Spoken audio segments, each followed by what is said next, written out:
It's my feel-good breakfast show.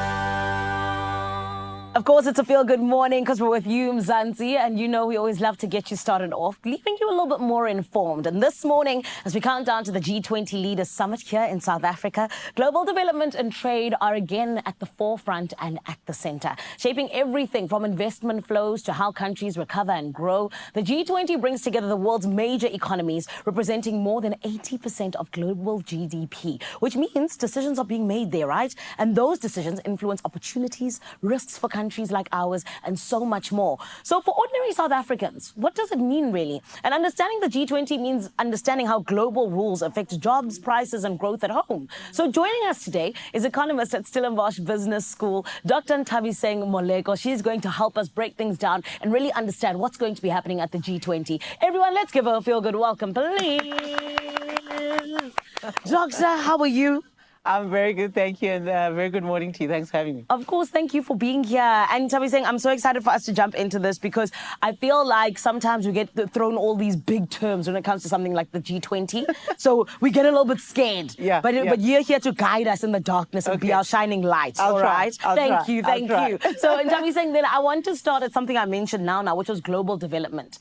What does that actually mean for a country like South Africa, especially with us being the hosts of the G20? Absolutely. So South Africa is a middle-income economy.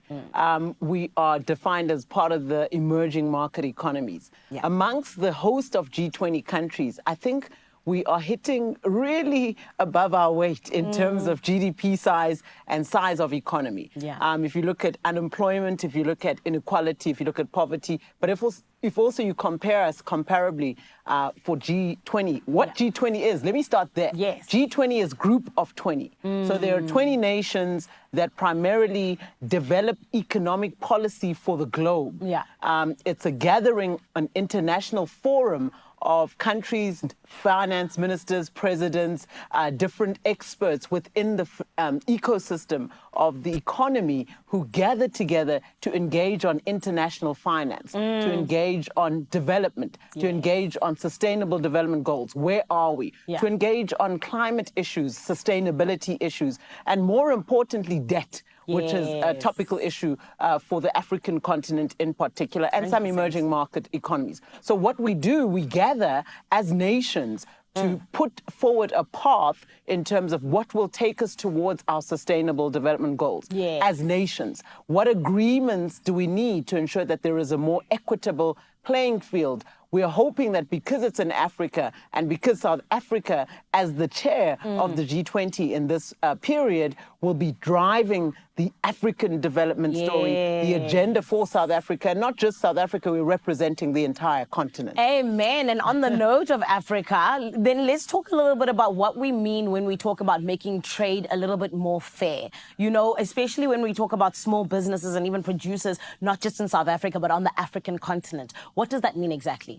So fair trade is a huge issue. Firstly, Africa is part and parcel of a global value chain of goods and products that are being constantly consumed by you and I, by your watchers today, by the economy at large of all these nations. Fair trade speaks to, as a producer, am I able to get my product fairly into all markets? So that's Oceania, that's Europe, that's into the Americas, whether it's South or North America. Yes. That's speaking to every bit of the continent and every bit of the globe. Yes.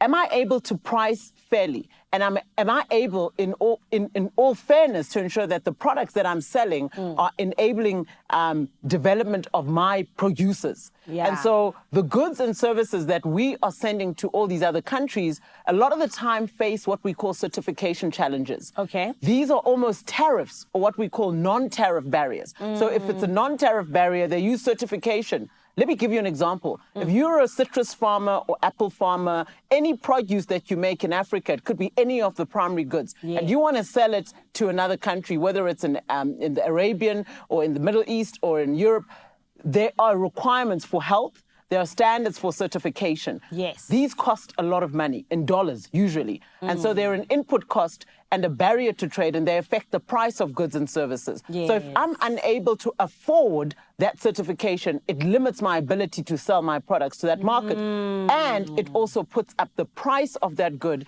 in that market in comparison to other goods and services. So when we talk about fair trade, we want fair pricing. We want non-competitive and also non-tariff barriers to be reduced, and countries like those in Europe and in the Americas not to use these non-tariff barriers to impede the flow of goods and services from Africa. Amazing. You also want to enable producers in Africa to develop goods and services on their own. Yeah. So we've got to be able to add value to our cocoa, allow us to make chocolates and compete with brands and goods and services, not just the cocoa bean, but let's make products from the cocoa bean, which is chocolate. We know a lot of these famous brands of chocolate. How many African brands of chocolate do you know that are processed and actually sold as a finished good? It's because they're scared of us. They see how we do in rugby and stuff. Do you know what I mean? So then they're like, yo, they're going to come and compete in chocolate. And that's as well. what we need. So in the economy, I like that you use the Springboks as a test case. Imagine in the economy,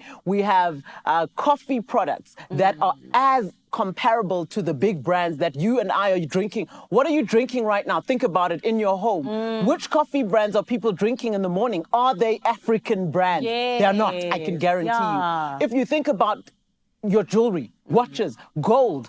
Gold is an African product that's largely exported out. Are we making brands like, I won't mention the brands, but you understand, who is making the value-added finished goods? So a lot of the time we are exporting raw material, and it's been on the talk of many of these multilateral discussions, agencies, even in our industrial strategy. However, the issue is, are we realizing product development and putting what is required as Africans and as emerging markets into many of these value chain processes? And you see, this is why I'm so glad that we're having conversations like this, Doctor, because now it's almost a thing of, I didn't even know that that was pretty much what we would be talking about in terms of trying to see how South Africa can compete better globally. Because like you say, it really is a problem that we're not allowed to make our own products because of all of those different barriers, right? But then I also want to ask you, because especially when we talk about one-way decisions, right, at the G20, what are those decisions that we can look out for that could possibly and directly even really affect things like our growth, even the investment in South Africa and so much more, that we can possibly be like, okay, this is what we're hoping will happen when it comes to those decisions? So I think that what we should look out for, these decisions, I want to emphasize that they're non-binding. What does that mean? You cannot force nations to implement. It's at will. It's also a consensual decision-making, i.e. The nations are joining together and gathering to agree jointly that this is what they will do if they would like to. Some nations may disagree. Other nations we know are boycotting the G20. It's now being called the G17. However, if the majority, if we're talking about 80 to 85% of global GDP being here, in this discussion, it does matter what is agreed on infrastructure. 100%. It matters what is agreed on financing mechanisms. It matters what is agreed on the way forward on sustainability in terms of how will we finance the greening of our economies and who must bear the burden. Africa, as far as I'm concerned, should not be bearing the burden when developed nations have emitted toxins into the air and we are the ones who must bear the burden. So these are the discussions that we should be on the lookout for, is how is infrastructure going to be on the forefront and the financing of that infrastructure going to enable the development of our economies and ensure some of the other things that we will, I'm sure, talk about a little bit later. Yes, 100%. I was going to say, Doctor, I want to stop you there because I want you to expand on this, but we need to quickly jump over to Cape Town. And Mzansi, you got to make sure you do not go anywhere, because this was only part one of us understanding what is literally only 2 days away. The G20 happening in Johannesburg, South Africa. It is the first African country that is hosting it. And we get to hopefully lead these conversations in a way that is going to benefit South Africa and Africa at large. But how can we do that, and how can we know that it's happening? We're going to find out soon from Dr. Ntabi Singh. For now, we're going to jump on over to Cape Teasy. For Shizi, my family, what's going on? It's my feel-good breakfast show. Welcome back, Mzansi. You're hanging out right here on your Feel Good Breakfast Show indeed. And we are having very important conversations. I'm talking about the fact that the G20 is happening in Africa for the first time, literally in 2 days. And of course, it's in South Africa as the leaders of Africa. And we're back with economist at Stellenbosch Business School, Dr. Ntabiseng Moleko, as we unpack what global development and trade talks at the G20 could mean for Africa as well as us as South Africans. Now, Doctor, you expanded on a lot of different things, which I absolutely love. But I want us to get into, what exactly could it mean for us in terms of change for South Africa and even Africa as a whole when we talk about getting development financing right. If we get that as a tick and it's checked off our list, how will things change for us in a positive way? That's my favorite topic. So from a development finance perspective, we have to talk cheaper finance, we have to talk access to finance, and we have to talk more transparent ways to accessing this finance. I think a big one, if we can talk about an African credit rating agency, a lot of the financial architecture or the financial ecosystem globally is controlled by very few players. And one of the things that's a key impediment is the cost of borrowing for many African nations. And the dollar-denominated debt that we have to use to finance our development, whether it's debt or our budget finance and our budget deficits as economies. So what we need to do, I think, if we want this global network of the financial architecture to be favorable to Africa, is we must demand favorable terms for borrowing.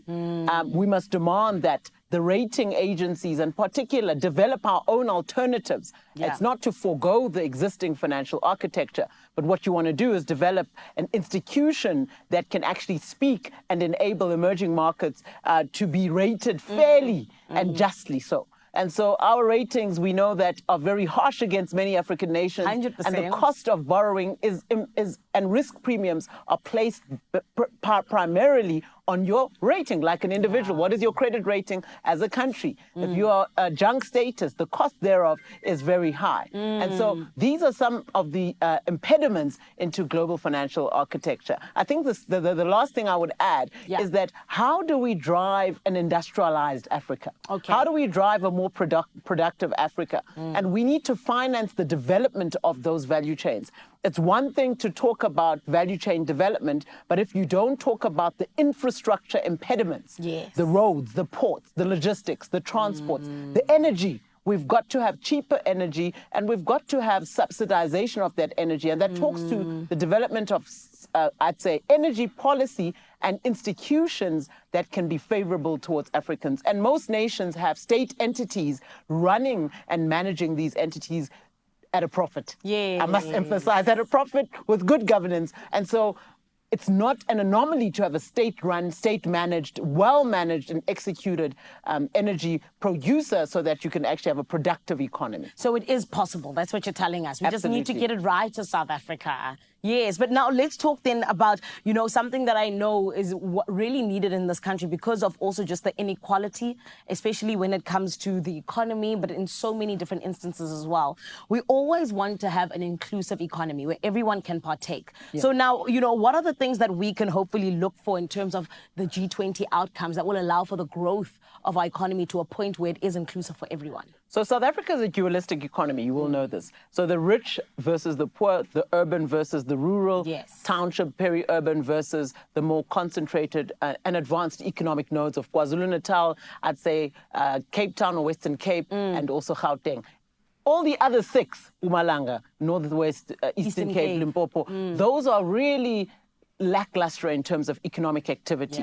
What we're interested in is a diversification of the spatial patterns of development. You have got to see a spread of economic activity into these regions, and that has to be done deliberately so. At the G20 level, when we talk the financing, the infrastructure development, sustainability, and trade, we're also talking about it at a local level. So how I, as a South African, can be affected is if the G20 deliverables are translated into our policy imperatives and prioritization.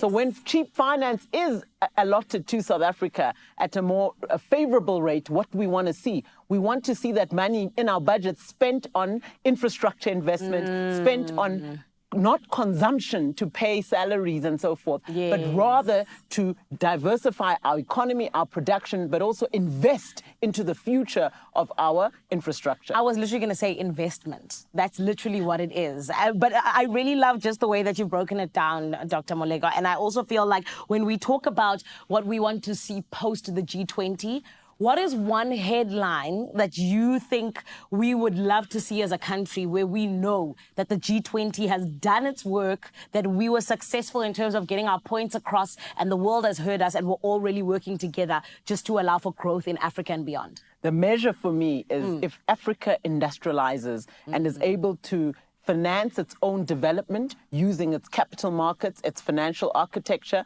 and it's also able to transfer and translate primary goods using fair trade into value-added goods. Let's see our coffee becoming, our cocoa beans becoming chocolate, our coffee becoming national and international brands. Let's see our lithium becoming batteries, or even our ore and our gold being processed into final goods. And if we are successful, we'll know by seeing factories in our cities. We'll know by seeing a lower level of people migrating outwards and living in shacks or shanty towns across, whether it's from Nairobi, whether it's Tanzania. It doesn't matter which continent, which part of Africa, but the enormity of the pressure on our populations in the peri-urban and the urban areas is because the economic migration to the cities is bent on economic lack of productivity in the outskirts of these cities. So our city planning is under great pressure and it needs to be developed because you can't stop people moving. But let's not move people because of desperation or because of lack of economic opportunity. And I think the last thing I want to say... Very quickly, Doctor. Entrepreneurs are the backbone of all of these. Who are the young people and who are the people that are going to produce these goods? If we are talking about an African Continental Trade Agreement, it's the entrepreneurs that we must develop and finance and back. So we need to have a cadre and a whole host of young people in the different sectors and spheres that we encourage to go into entrepreneurship and make these goods and services and products so that Africa can be great. Beautiful. Thank you so much, Dr. Moleko. We appreciate you. We'll see you at the G20 next time. You need to be there.